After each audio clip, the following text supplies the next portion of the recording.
Dans le Loiret, depuis 2016, on a eu, à part 2021, tous les ans des sécheresses, des canicules. On raisonne avec une perspective de plus 4 degrés à la fin du siècle. Mais on a déjà en région centre des territoires où il y a une tension très forte sur l'eau potable. On est vraiment entré dans le dur du changement climatique et les élus en ont pris conscience.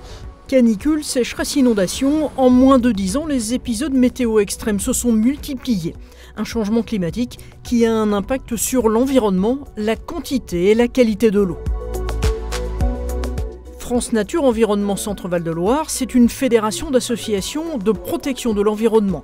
Des équipes de terrain chargées, comme ici près de Tours, de déployer le projet Objectif Climat 2030. L'ambition du programme, c'est d'accompagner les élus, les aider à préparer leur territoire à ces bouleversements climatiques. Les élus ils connaissent très bien les enjeux finalement, mais ils ne savent pas forcément comment ils peuvent les mettre en place très concrètement. Ils viennent ici, on leur dit il y a telle solution qui existe, vous pouvez faire cela et ce sera financé. Donc l'idée c'est de mettre le pied à l'étrier aux communes.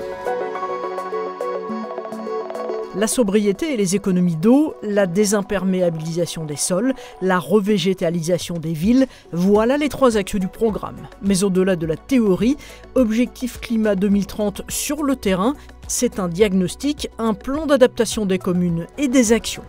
Pour le diagnostic, on fait un état des lieux des conséquences du changement climatique sur le territoire pour bien identifier toutes les vulnérabilités de la collectivité. Après, on passe à l'étape définition d'un plan d'action.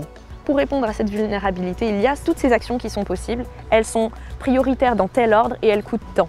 Et l'idée ensuite, c'est de faire que la commune, avec le budget qu'elle a, elle puisse faire au mieux pour s'adapter à son rythme.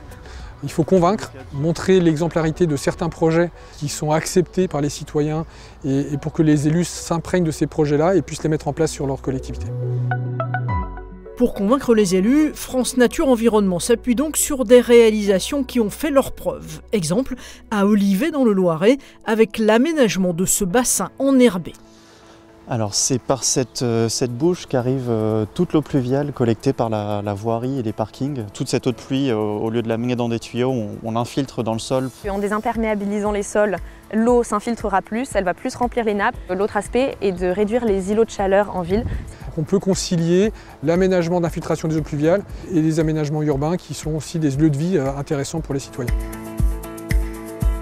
Ici on est sur un revêtement perméable pour tous les espaces de voirie qui n'incitent pas le passage de véhicules lourds. Ça permet d'amener davantage d'eau à s'infiltrer dans le sol pour réduire la quantité d'eau pluviale gérée et améliorer la recharge des nappes. À Saint-Privé-Saint-Mémin, une zone inondable près d'Orléans, la place du centre-ville complètement bétonnée dans les années 80 a été végétalisée, un investissement de plus de 650 000 €.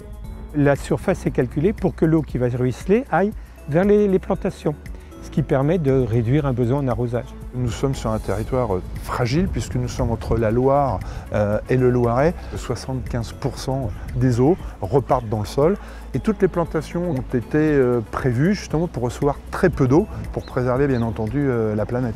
Le projet Objectif Climat 2030 est porté à 50% par l'Agence de l'eau Loire-Bretagne, 30% par la région Centre-Val de Loire, 10% par France Nature Environnement. On a fait en sorte que notre accompagnement soit le moins cher possible pour les communes. C'est-à-dire que sur un accompagnement de 2 ans, ce qui revient aux collectivités, c'est entre 800 et 1500 € à la charge de la commune. Aujourd'hui, avec le plan de résilience de l'Agence de l'eau, nos financements sont plus forts. Ça permet d'accélérer le changement, de sensibiliser les élus, de sensibiliser les citoyens.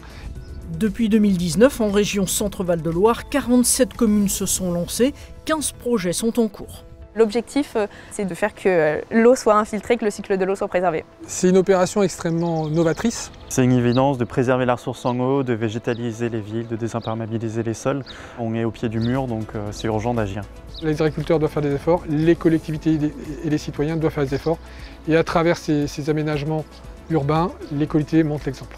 Pour aller plus loin, plus vite, les équipes de France Nature Environnement Centre-Val de Loire vont notamment déployer le projet auprès des communautés de communes et des métropoles. On n'est pas bien sur cette place désimperméabilisée à l'ombre. Écoute, oui, puis c'est un aménagement qui est extrêmement favorable pour le cycle de l'eau. Et d'ailleurs, pour fêter ça, je t'invite à boire un peu d'eau qui vient de la nappe alluviale de la Loire. Allez, à la tienne.